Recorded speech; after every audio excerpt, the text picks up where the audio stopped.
Alam niyo ba na mayroon tayong fire-resistant trees? Isa na dito ang makalimukon o mas kilala sa tawag na tuay. Halika, kilalanin pa natin.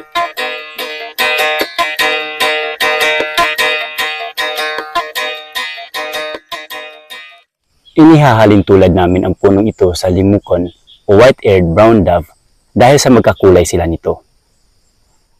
Isa sa mga katangian ng punong ito ay para itong may mga kaliskis. At ang balat naman ito ay naging natural na compost na mainam gamitin na pampataba sa ating mga garden. At ang fresh naman na balat nito ay ginagamit sa paggamot sa sakit sa tiyan. Isa ang makalimukon sa mga fire-resistant trees na mainam integrate sa ating mga reforestation efforts na ginagawa. At hindi mahirap alagaan at patubuin ang similya ng makalimukon. Mayroon itong pabilog na mga bunga at minsan kumpul-kumpul ito.